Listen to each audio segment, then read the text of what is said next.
Let's talk about this.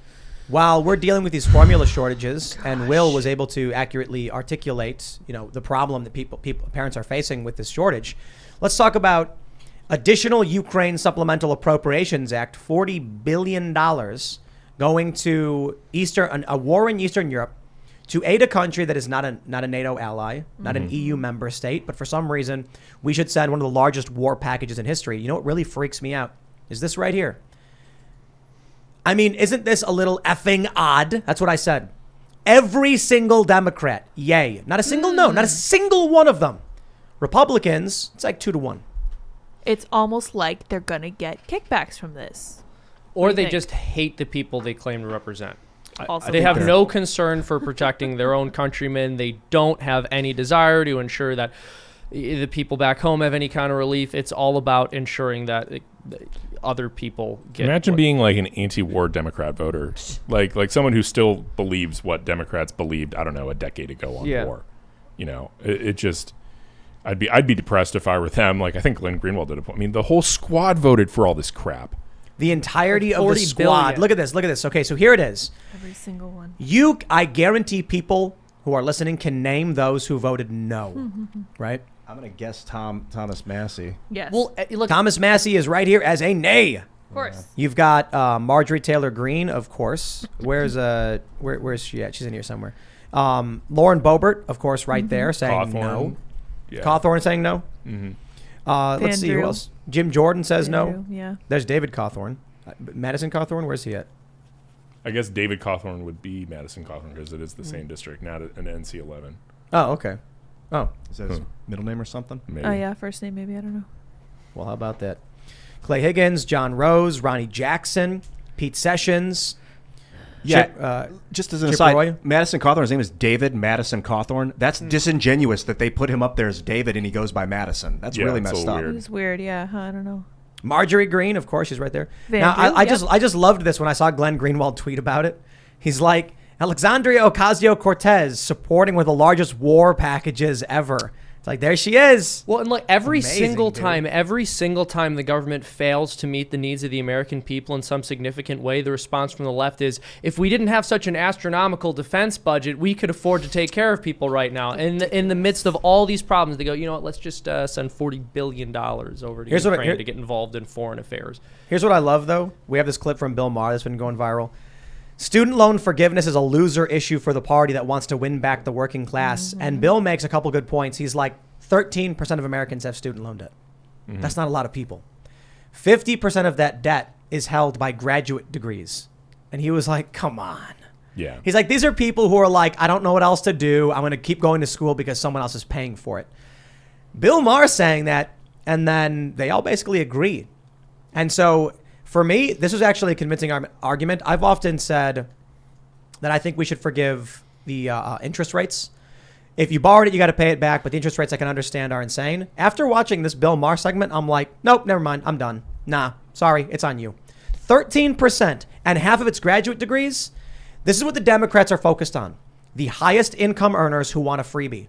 That's what it is. Sorry, I'm done with this They're argument. just giving something to their voters. Their voters are the professional class, right? Like that's 13% of people they're going to win over. I am willing to tolerate loan forgiveness if we classify the debt as odious and then go at the universities to get the payment back, right? Yes. Like that's, I'm willing to use that because there are people who like were genuinely exploited by these universities and they got degrees that are worthless and like maybe don't need to be completely immiserated forever. I'm cool with that, but that means that in the foreign policy context, whenever we forgive somebody else's debt, what we're saying is that's odious debt. It should never have been issued. It was wrong to issue it, and we need to go back and get essentially go back and get a reimbursement. Or I forget the exact word. What's a historical example of an odious debt? Debt we would give to like an African country under a dictator that we'd later forgive, because the new government took power. What do you think about usury, which is basically collecting interest on loans? Well, I mean, the general concept of collecting interest on loans is, I think, one, inevitable, and two, good because otherwise there's never any loans, right? And money, there's a time value of money. They used to be the way that there was no interest. And then it was called usury, and it was punishable by death if someone did that. And then all of a sudden, at some point in the banking industry, 1700s with Amschel Rothschild or something, they just started before that. Loans are very, very old, right? Like you're talking, if you're talking loans, I don't even know how old, but debt is, actually, people think barter is like the original transaction. That's wrong. Debt is. Favors. Favors, right? Yeah. Like that's the basis for how. Insurance used to be, if my house burns down, I'll owe you one. And so then if your house burns down, if my house burns down and you help me in any way, I am indebted to you. And it's the expectation that I would then go and help you in the event of something similar or repay the favor. Usury, to clarify, is unethical practice of originating a loan with an unreasonably high interest rate. Mm-hmm. Now, I guess that's a social conversation. Yeah, no, that's my payday loans. My concern is you've got Democrats who are in lockstep voting for war. And I think the reason they do it is they know their voters don't care about it. I don't think AOC ever was anti-war at all. I think she assumed her base cared about it. Now that the media narrative is, yay, Ukraine, they're like, oh, okay, good, now we can vote for war. That's it. So when I hear about this debt forgiveness stuff, I'm like, y'all want $40 billion for war in Ukraine? You got it. The rest of your debt, sorry, no dice. You got your war, you got your funding, you sent the money that would have paid off your debts to Raytheon. I hope you're happy. Congratulations, that's who you voted for. Yeah, no, certainly there should be no talk of student debt forgiveness now, right? Like and allowing Republicans, like the idea that they'd allow any of this to go through from Democrats, that they wouldn't inflict massive punitary measures, right? Like I've heard Biden's thinking about doing it unilaterally. If that were done, then the next time Republicans take power, they should just simply end the student loan program, right? Like we don't. Absolutely. There's no jubilees. It's like you're protecting your voters from the Biden and the professional class just basically looting them, right? Like because the Republican voters, like that's not the professional class, and so basically like the whole student loan debt forgiveness is screw over Republican voters to benefit Democrat voters. Like we should never tolerate that. Mm-hmm. No, absolutely not. And this sort of goes back to a conversation we've had a number of times on this show about the moral foundations and the fact that the two moral foundations that people on the left have are care and fairness. And those two values by themselves, not tempered by other values, literally don't mean anything. Right? So if you're talking about something like loyalty, we can sort of put somewhat objective metrics on that, right? I would actually say very objective metrics. With care and fairness, the way it's articulated by the left, especially care, that can literally just mean, it can literally mean anything. Like we have to care about other people. We have to help other people. And you don't have to give a robust argument for why what you're doing actually will help, and how it won't be of too much negative consequence to the people who the help is coming at the expense of, right? And they certainly don't. And that produces not only examples like so many senators on the left, so many political leaders on the left who have argued against war, sending money to Ukraine.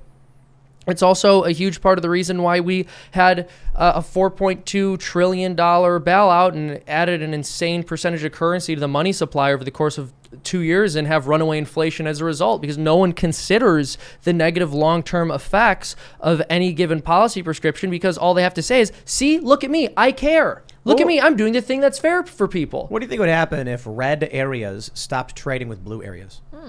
Like, I don't mean state, I mean areas. Rural Illinois was just like, we're no longer going to be doing business with the city.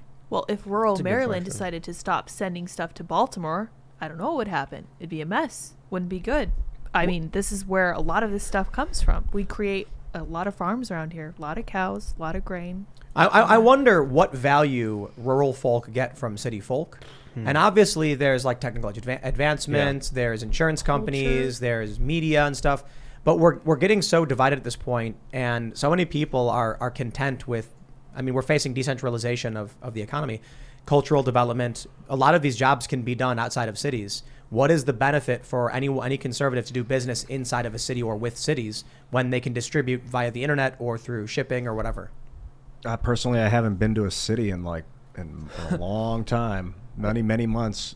Many months. You end up needing certain professional class services, right? And you think about legal services. You end up needing medical services. Well, we got lawyers out here. Yeah, we do. You do, but like it can get. I don't know. It depends. Like, there's a reason that like these city metropolises open up, and you think about a place like Chicago. What is Chicago built around? Well, it's the hub of the entire Midwest. Agriculture, like that's where the commodities markets are. But I mean, I understand why back in the day, centralization was important. So you run a big farm. You set up your headquarters in Chicago because you can walk 10 feet and there's the headquarters of another company that you need to trade with. Well, now we're doing everything online. Well, I was just thinking, I did spend time in Nashville, very centralized active music scene. And it's kind of like, why do we use Twitter when we know it's crap? Because it's centralized and that's where everyone's at. Same with Nashville. I go there because that's where they live. So there's this idea that wealth disappears within 3 generations when it's inherited. And I almost wonder if we're asking the same question about many of these large cities, in the sense that, have they given the world something tremendous in order to start themselves and become centers of wealth? And are they now more or less squandering that wealth by doing jobs which are more or less useless and unnecessary because of their position within society? Because that's often how wealth leaves a family, right? The people are insulated from the realities of what not being productive results in, so they stop being productive and eventually lose all their money. That's the story of Detroit. Right. Like, that's actually a very, we don't, it's hard for us to understand, but Detroit used to be like the up and coming economic center of the country, the 3rd biggest, city, and like one of the, Detroit shrunk massively, but when, in the heyday of the car industry, pre-Silicon Valley, like Detroit was the place to go if you were a young person, the economic engine of the country, the Silicon Valley of its time. And now it's not.